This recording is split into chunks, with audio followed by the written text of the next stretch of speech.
Bien le bonjour, on se retrouve pour les favoris de l'hiver. Alors derrière, vous allez entendre les bruits des ouvriers de la ville qui font leur boulot au niveau des arbres. Et ça n'empêche pas de m'entendre. Alors, un thé préféré, déjà on va commencer par ça, parce que vous allez rire. J'ai terminé ce thé, goûter d'automne de Caro from Woodland, début février. Oui, j'ai bu du thé d'automne en février. Parce que vu le prix du sachet de thé, 18 euros, là où je l'ai acheté, et vu qu'il était trop bon pour être consommé dans la semaine, je l'ai bu le dimanche. J'ai fait savoir à Caro que j'adorais son thé. Puis l'emballage quand même. Non, ils n'avaient pas découpé comme ça en haut à la base, hein. Voilà, ça fait une jolie déco d'automne.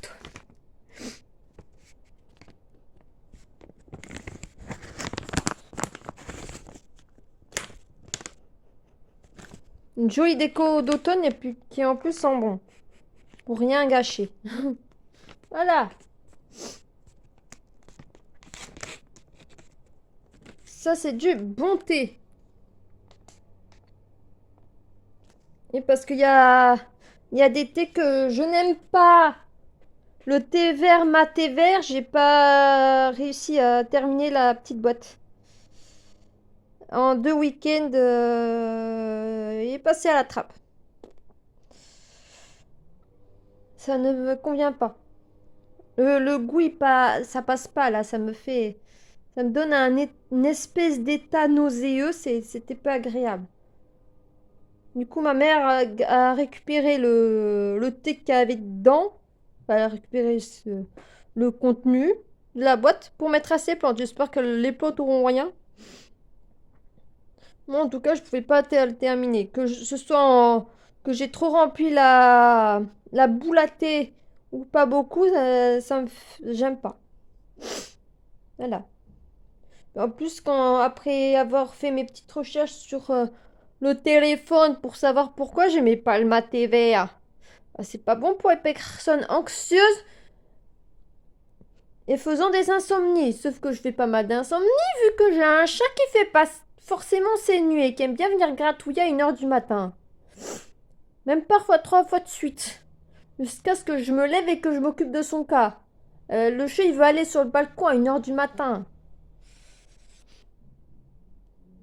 Sauf que l'animal, elle y reste un bon quart d'heure. Je vais pas rester un quart d'heure là dans le froid à attendre que mademoiselle ait terminé. Hein. Du coup, on lui ouvre dans la journée. Quand je suis allée chercher mon chocolat chaud, elle m'attendait devant la cuisine. Sachement, pas dans longtemps. Du coup, j'ai ouvert. Mais c'est en pleine journée. Et puis, il fait beau. Voyez? On a du beau temps. Là, ça va. Mais en pleine nuit, non. Ensuite, on passe là-dessus à thé aux pétales de rose de terre de rose distillerie à de Douai-la-Fontaine. Ils étaient venus au château de Trangis lors d'un salon des fleurs. Et puis moi, les roses, je lis pas énormément de romances, même si vous en avez eu quelques points lecture sur la chaîne. Mais c'est vrai que j'aime bien le thé à la rose. C'est comme le thé à la menthe. Thé vert à la menthe, ça, c'est un classique pour moi. Donc, voilà. C'était sympa à boire. J'ai bien aimé. Ensuite, les visionnages intellectuels. J'ai bien aimé le face-à-face de Michel Onfray sur Europe 1 du 20 décembre 2025, où il parle avec Laurence Ferrari d'agriculteurs, d'antisémitisme et de Schopenhauer. Vous savez ma sympathie pour Chopin. Après, il y a favoriser la qualité de Florivine. Florivine, c'est une chaîne que j'aime beaucoup regarder. Elle est entre simplicité, minimalisme, art. J'aime beaucoup. Et puis elle est tout en douceur. Ensuite, il y a la vidéo Pourquoi l'islam est en friction avec l'Occident de Cyril Chevreau. Lui, c'est mon spécialiste de Spinoza. Je l'aime beaucoup aussi. C'est pas le même niveau que Florivine, mais c'est plus poussé au niveau intellectuel. Ensuite, on a la vidéo Christianisme vs Islam, d'Arcana et les mystères du monde. Ça, c'est une vidéo qui nous permet de constater les défauts et les atouts de chaque religion et qui nous aide à faire un choix. À savoir que c'est limite que les deux religions ont beaucoup fauté l'une comme l'autre.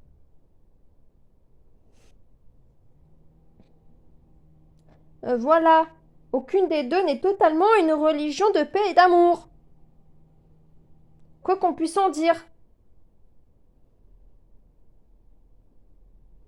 Ensuite, les Arcana a fait beaucoup de vidéos intellectuelles, plus ou moins longues. Ensuite, nous avons Minimalisme numérique de Florivine. C'est pour se détacher des réseaux. Un petit peu, souffler un petit peu.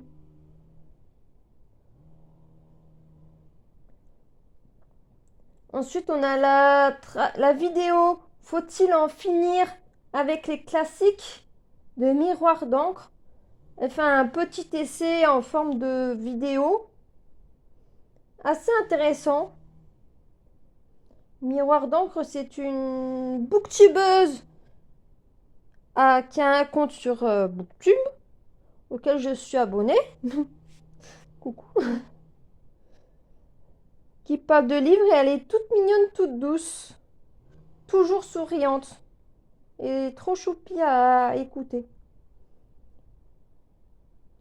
Et on a, pour finir à ce niveau-là, l'IA remplace tout le monde. Jean-Charles Kurdali, qui fait des contenus assez poussés aussi, sur l'entrepreneuriat et compagnie, et qui pousse les gens à lire des livres qui font travailler le cerveau.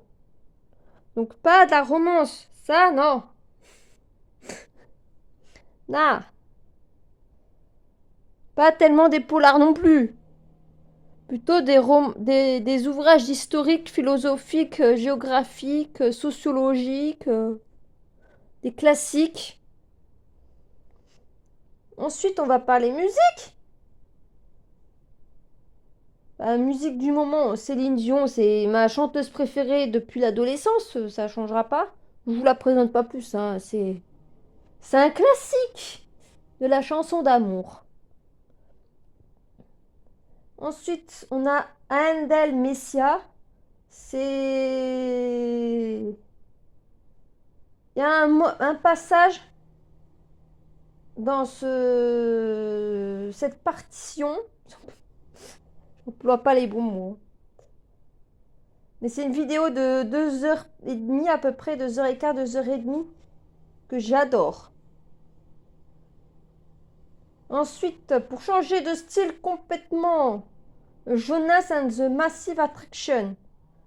C'est du pop, rock, metal, c'est assez intensif. C'est pas pour dormir. Et puis on a Notre-Dame de Paris, la musique, avec Fiori, Garou, Hélène Ségara, Julie Zenati, Daniel Lavoie, Bruno Pelletier et compagnie. J'adore.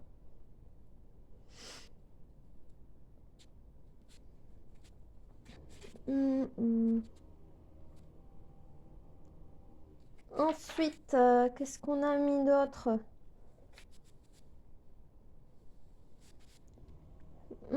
comme Lara Fabian. On retourne dans la chanson plutôt romantique, avec un peu d'opéra dedans. On rechange de style. The Pretty Reckless, ça c'est du punk rock gothique états-unien. C'est une petite. C'est une jeune femme, pas très épaisse, une jolie blondinette. Pas très épaisse et assez osée. C'est pas pour les enfants. Il faut être bien accroché à la vie parce que c'est pas. Elle va pas vous faire des mots doux dans les oreilles. Faut s'accrocher. Il faut être bien de bonne humeur. C'est nickel pour écouter le jour d'Halloween. À fond. Ensuite, on a Hélène Ségara. Elle, tu l'aimes? Je continue pas, sinon il va pleuvoir. Quoique hier j'ai chanté, elle a pas plu. Et puis ensuite, on a Korzu Metsu avec Patrick Fiori. C'est de la musique corse. D'ailleurs, j'ai vu qu'il y a une chanson de Patrick Bruel. Alors regarde, qui a été traduit à moitié en corse. Ça donne très bien. C'est très joli. La musique corse, ça me détend. Et vu que mon copain est à moitié corse, ça me fait fortement penser à lui. Et puis j'aime bien la Corse. Voilà. Là, juste au-dessus de ma main. C'est mon étagère corse. Corse Sicile. Et voilà. Puis après, pour Mars, j'ai rien mis. De toute façon, Mars n'est pas encore arrivé. Même si cette vidéo sortira au mois de mai. Voilà. N'hésitez pas à me faire vos retours en commentaire. Voilà les amis. Je vous souhaite une bonne journée.